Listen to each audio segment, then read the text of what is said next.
Здравствуйте! В эфире информационный выпуск «Амшик Шара» и я ее ведущий Нарсуа Бухпа. Я и мои коллеги расскажем о самых важных событиях сегодняшнего дня. И сегодня в выпуске. Состоялось второе заседание конкурсной комиссии по реализации программы развития сельского хозяйства на 2023 год. В этом году на участие в программе претендуют 318 заявителей. Исполнилось 9 лет со дня подписания документа о присоединении Крыма и Севастополя к Российской Федерации. В Доме Москвы прошел круглый стол на эту тему. В Русдраме готовятся к первой в этом году премьере спектакля «Красавец-мужчина» по одноименной пьесе Александра Островского.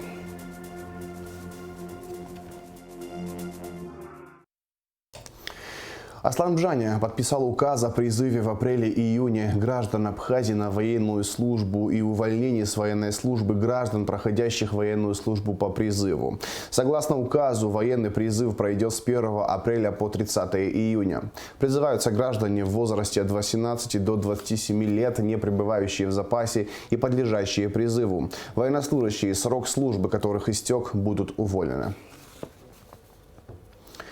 Состоялось второе заседание конкурсной комиссии по реализации ведомственной целевой программы развития сельского хозяйства на 2023 год. Заседание прошло под председательством первого вице-премьера, министра сельского хозяйства Беслана Джопу. Члены комиссии должны отобрать сельхозпроекты для последующей реализации. В этом году на участие в программе претендуют 318 заявителей.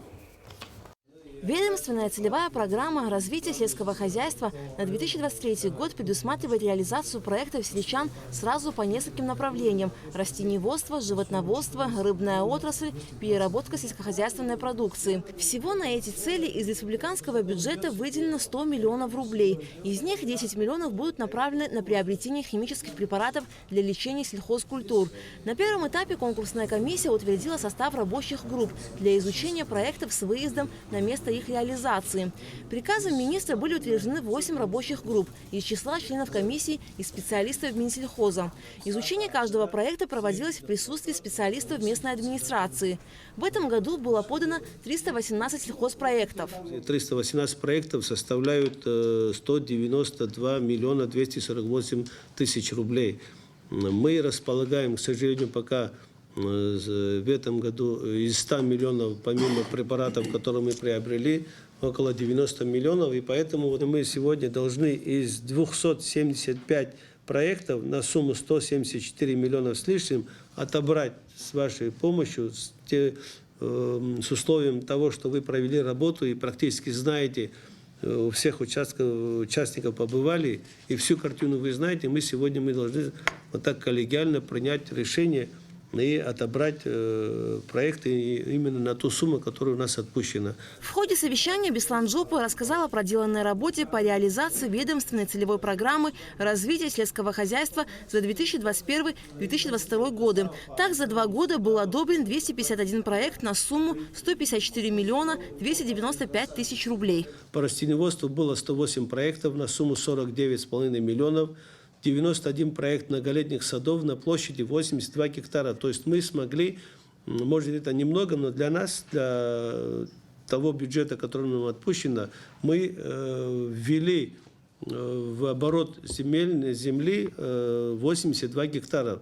Это то есть не там, где люди уже работали, а земли, которые были в залежах, то есть не использовались. 17 проектов было по тепличным хозяйствам. Это то же самое. Вновь созданные предприятия, вновь созданные теплицы на 11,5 миллионов. При реализации целевой программы было создано 29 предприятий малого и среднего бизнеса на сумму 59,5 миллионов рублей и создано свыше 320 рабочих мест в селах. Кроме того, передано крестьянам малогабаритной техники 35 единиц мини-тракторов на сумму 10,5 миллионов рублей, а также 27 мотоблоков на сумму 7,5 миллионов рублей. Более чем на 43 миллионов фермерам передано оборудование для переработки. Также Беслан Джопу сообщил, что в апреле поставщики должны привезти крупнорогатый скот, который своевременно не был доставлен. Созданы 19 хозяйств по птицеводству. Это на 7 миллионов рублей. Из них 2 предприятия, они новые построенные организации, которые работают как бы в среднем уровне значимости. Остальные это подсобные хозяйства, домашние хозяйства, где мы приобрели инкубаторы, оборудование, птицу там и что необходимо было, и эти предприятия сегодня работают. Конкурсная комиссия по реализации ведомственной целевой программы развития сельского хозяйства на 2023 год продолжает свою работу. Проекты сельчан, которые не пройдут отбор в этом году, будут дорабатываться для их дальнейшей реализации, отметил Беслан Джопуа. Алика Трапш, Михаил Братухин, Абхазское телевидение. В Сухуми прошла научно-практическая конференция, посвященная 30-летию основания Государственного комитета Абхазии по репатриации. Спикеры обсудили возвращение абхазской диаспоры на историческую родину, укрепление связей с потомками махаджиров, проведение научных экспедиций в этих государствах и многое другое. Организаторами конференции выступили Абхазский институт гуманитарных исследований и Госкомитет по репатриации. В работе конференции приняли участие представители абхазской диаспоры многих зарубежных стран. Ряд мероприятий, посвященных юбилею Госкомитета, пройдут и 23 марта, в том числе торжественный вечер в Абхазском государственном драматическом театре. 23 марта состоится заседание сессии парламента. В повестку дня включено 18 вопросов, 7 из которых земельные. Планируется внести изменения в законы о туристской деятельности в Республике Абхазия, о Национальном банке, о судопроизводстве по делам об административных правонарушениях, о правовом положении иностранных граждан. Изменения планируют внести и в некоторые законодательные акты в части усиления ответственности за нарушение правил дорожного движения. Депутатам также предстоит избрать уполномоченного по правам человека в Абхазии. В парламент представлены 3 кандидатуры – Гунды Дженя, Дианы Кирселян и Анна Скишмария. На должность председателя контрольной палаты Абхазии предложены кандидатуры Камы Гоги и Кахи Пиртая. В среду, 22 марта, состоялось расширенное заседание парламентского комитета по бюджету, кредитным организациям, налогам и финансам. Депутаты приняли решение вынести данный вопрос на рассмотрение заседания сессии парламента. Кроме того, была рассмотрена кандидатура председателя правления Сбербанка Абхазии Роберта Агрба, которого предлагается назначить членом Национального банковского совета. Депутаты обсудили и проекты законов о внесении изменений в некоторые законодательные акты в части регулирования НДС и в сфере инвестиционной деятельности и налогообложения. Оба законопроекта выносятся на заседание парламентской сессии. 18 марта 2014 года в Георгиевском зале Кремля был подписан исторический документ. Россия приняла в свой состав 2 новых субъекта – Крым и Севастополь. В Доме Москвы прошел круглый стол на тему «9-летие Крыма в составе России. Реалии и предпосылки крымского выбора». Организаторы мероприятия – КСОРС Абхазии и Россотрудничество при поддержке посольства Российской Федерации. О работе круглого стола в материале Эсмы Гуланзе. В марте 2014 года в Кремле был подписан договор о вхождении Крыма и Севастополя в состав Российской Федерации. Историческому решению предшествовал референдум, в ходе которого подавляющее большинство жителей полуострова высказались «за». В Доме Москвы в Сухуми прошел круглый стол, приуроченный к 9-й годовщине присоединения Крыма. Это событие стало истинным праздником для крымчан, торжеством исторической справедливости, когда удалось залечить даже самые глубокие раны, вызванные распадом нашей общей родины СССР. Для Российской Федерации воссоединение с Крымом позначимо сопоставимо с признанием независимости и государственного суверенитета Абхазии. Крым в 1954 году, так же как и Абхазия, против воли его народа, был включен в состав другой республики. Последствия этих недальновидных решений мы пожинаем до сих пор. Отрадно, что в 2014 году крымчане приняли историческое решение – быть вместе с Россией. На встрече также присутствовал вице-спикер парламента Ашот Минасян. В первую очередь хотел бы подчеркнуть, что депутаты парламента, как и весь народ Республики Абхазия, поддержали волеизлияние жителей Крыма на возвращение в состав Российской Федерации. И наша поддержка крымчанам, как и жителям Донецкой и Луганской народных республик, Херсонской и Запорожской области неизменна.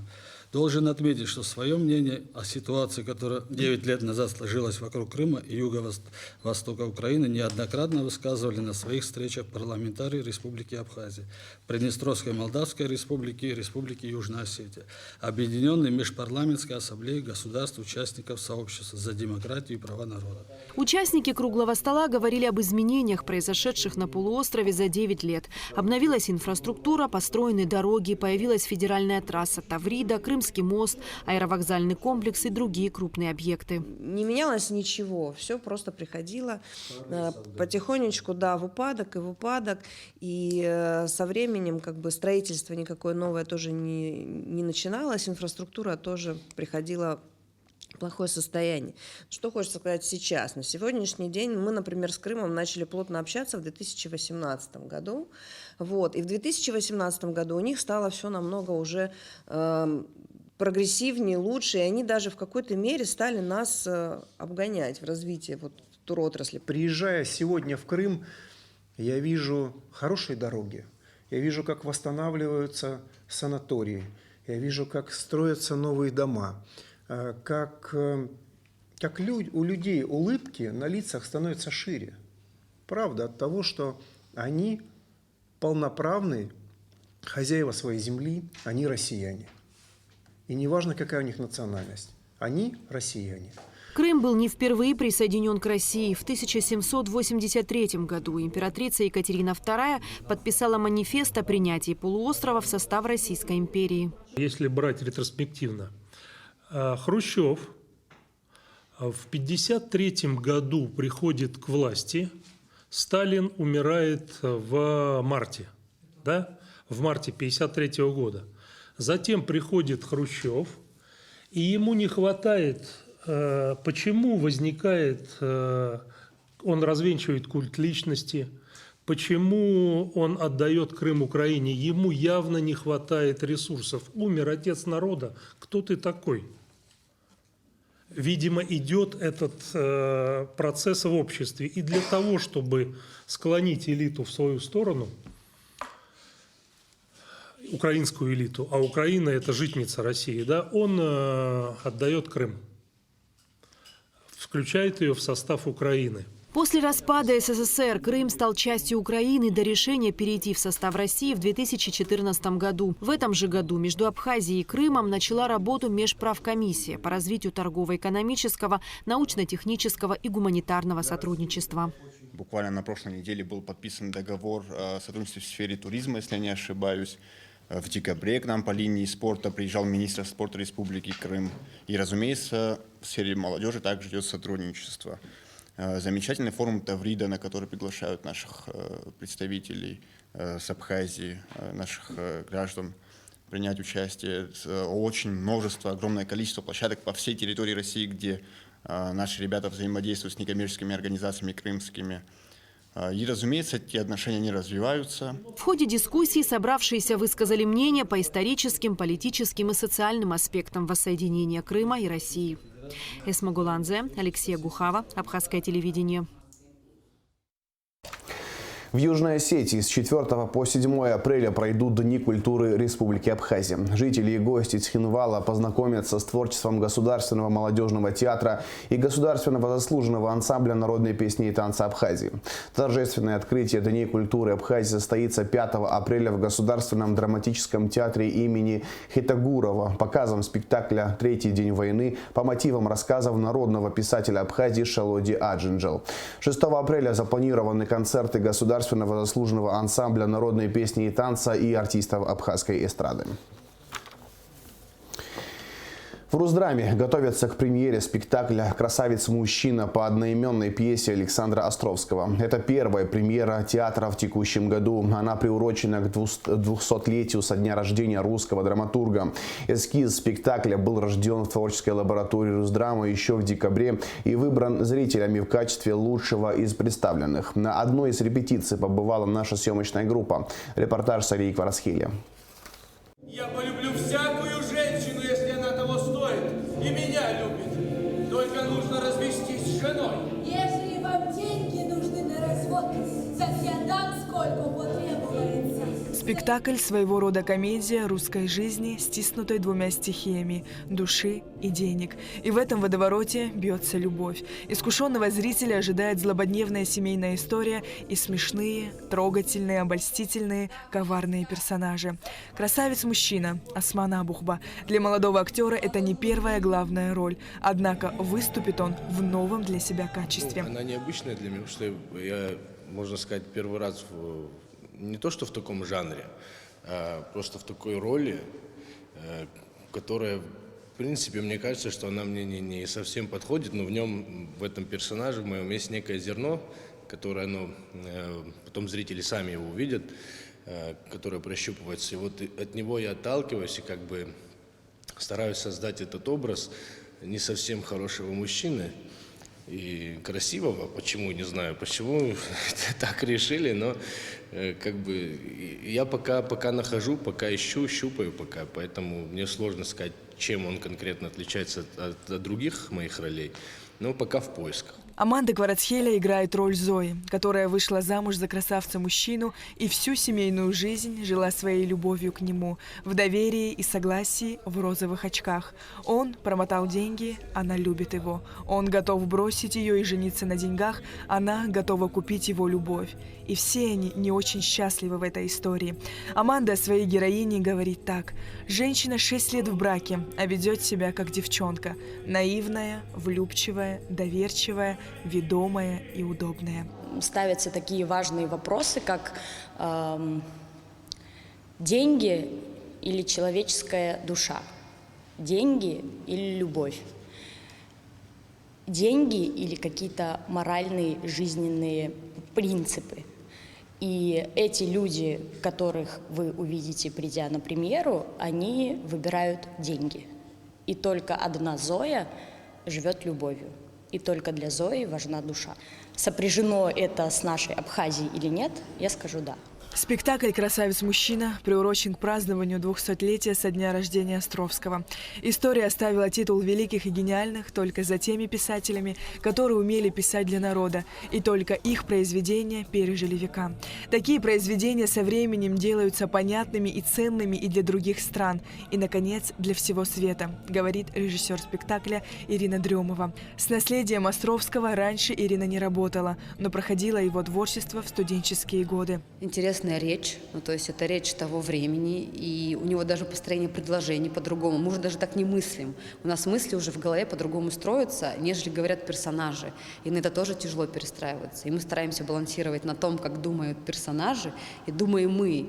И ищем как бы мысль, где мы встречаемся, пересекаемся как бы. Островский, он писал вот как раз на балансе того, что человек товар или нет, сразу вспоминаешь бесприданницу, да, где она была прям какой-то купюрой разменной. Вот. И поэтому я думаю, что он сам к нам вернулся. Мне кажется, не мы как бы к нему пришли, а он к нам пришел. И как-то очень как бы, вот этот юбилей, все как-то прогремело, и мы прям начали его копать и искать созвучные ноты. Тема власти, тема корысти, тема любви, тема подлости, предательства, самопожертвования, тема мужчины и женщины. Пьеса, написанная в 1882 году, не потеряла актуальности, потому что рассказывает о ситуациях и чувствах, с которыми во все времена сталкивается человек. Ситуации очень такие, знаете, даже в каком-то смысле водевильного характера, но и есть тут элемент драматизма очень серьезный. Но мы это обозначаем как комедию или печальную комедию, потому что зритель смеется, и зритель какие-то моменты начинает что-то понимать о себе. У нас прекрасный состав актерский. Сам Островский говорил про «Красавца-мужчину», что это единственная пьеса, в успехе которой я уверен с самого начала. Это вот такая знаменитая цитата. И название само по себе, мне кажется, должно привлечь. А то, что увидят зрители на сцене, мне кажется, должно в них попасть эмоционально и смыслово. Потому что то, о чем писал Островский, в свое время было чрезвычайно актуальным и даже провокационным. А сегодня, мне кажется, это сплошь и рядом происходит. Премьерные показы спектакля «Красавец-мужчина» пройдут 26 и 27 марта. Сария Кварацхеля, Алексей Баструков, Абхазское телевидение.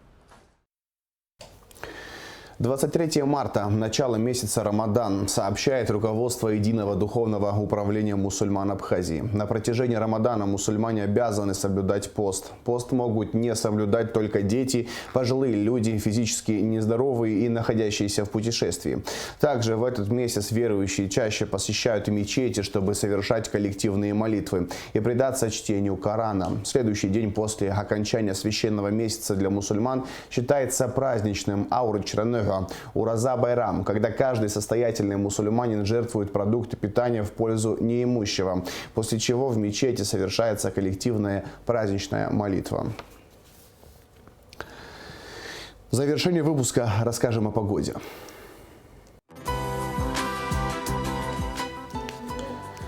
По сообщению Гидрометцентра, в четверг, 23 марта, на территории Абхазии не ожидается осадков. Со второй половины дня местами возможен дождь. Температура воздуха ночью 5-10, днем 9-14 градусов тепла. Температура морской воды плюс 10 градусов.